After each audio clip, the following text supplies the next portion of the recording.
Something that's a safe place for you to put us, where guys can go and experiment, and the good things rise to the top, and from there, they can then be promoted by Safaricom or by others, right? And I think that's one of the things that's really missing in our ecosystem, is a way for people to dabble and to get their hands dirty.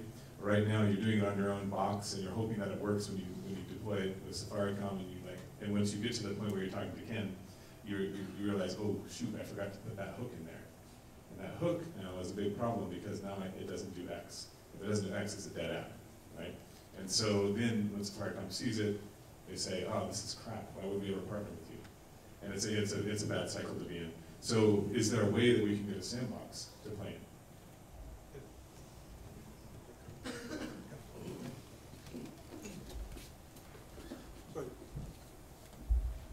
I'm the least technical person in the room, so let me just put a caveat there. But I was here last year and I had a chance to interact with the team at iHub. And one of the things we realized is that there's money sitting in this room. And we want that money and you want that money. The challenge for us, the traditional approach is that we must own everything. And that's in this market right now, it's an urban legend. You know, intellectual property is king. People should be recognized and rewarded for the work they put into their ideas. Now, this is where a meeting of convenience now takes place, because the thinking behind the SDP platform was fairly simple. In addition to giving you access to the network elements and allowing you to really develop your applications around the mobile environment, the second thing was to allow us to sort out the issue of intellectual property and revenue share. We give you the space to play. You come in, you have an environment that allows you to test. We give you the test laboratory space. We allow you to play with sample numbers that exist on the network. We then allow you to monetize it. Now, the key thing to protect intellectual property revolves around revenue share. And that's where this cookie really crumbles properly, because it allows us to now discuss money. We say it's volume driven. You have 1 million downloads. This is the revenue share. You have 10 downloads. This is revenue share. We then go deeper. You know, free download, let's look at in-app advertising and let's look at the money that's generated over there. The whole point for us is that we don't have enough developers. We don't have enough thinkers. Even with enough money, we couldn't hire everybody in this room to think for us. And if we hired them, your minds would immediately be shackled. And your creativity would suffer accordingly. And that's why it's very necessary for you to continue existing in that space. For us, as Bob mentioned earlier in his discussion, it's a question of mutual convenience. You know, we come here with vested interest, and we don't hide that we have a vested interest. If local TV is anything to go by, and I always use this as the benchmark to my colleagues, if Royal Media could turn around local TV and make it more vogue than watching everything else, then why can't we do the same thing for the local app space?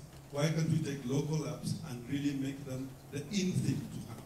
Now, the key thing, what you would want to know is, are you more interested in protecting your idea, or are you more interested in making your idea make money? We want to see millionaires coming out of this space. And until we do that, until we see that, we won't stop. And that's really very simple. Thank you, Nzioka. David, you have a question? My name's Dave. You have to talk into those type, like this. Yeah. Yeah, my name's Dave Talbot, and as it happens by coincidence. My name's Dave Talbot, and by coincidence, I'm here from Technology Review magazine in the United States, writing about mHealth in Kenya from various perspectives. So I wanted to ask you if you could articulate, you mentioned mHealth before, in more detail what your strategy is.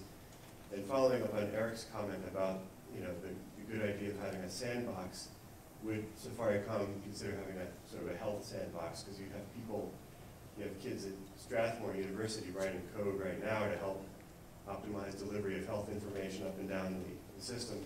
As you know, you have NGOs putting hundreds of millions of dollars and foreign aid, hundreds of millions of dollars coming in.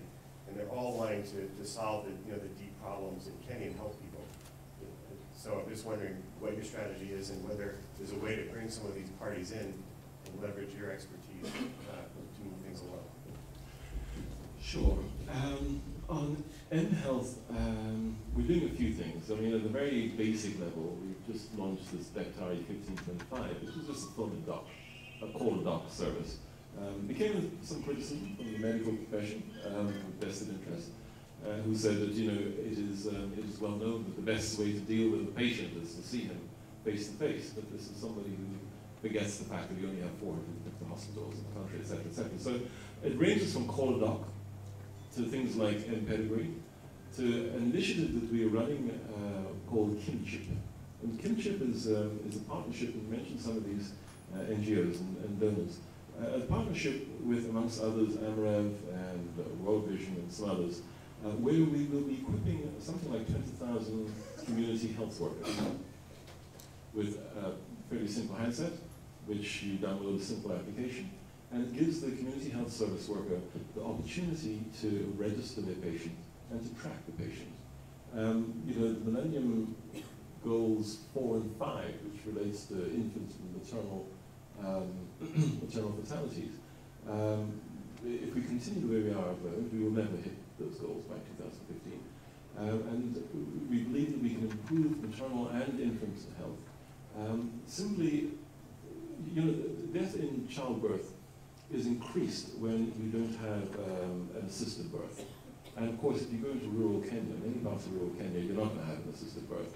And so this allows the community health worker to track the pregnant mother, to ensure that she does her 5 pre- and postnatal visits.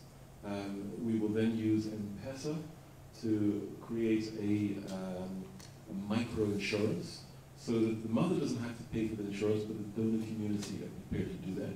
So the donor community submits to the insurance company. The payment is done, the dispersal is done via M-Pesa. Similarly, when the health fund, I don't know what it's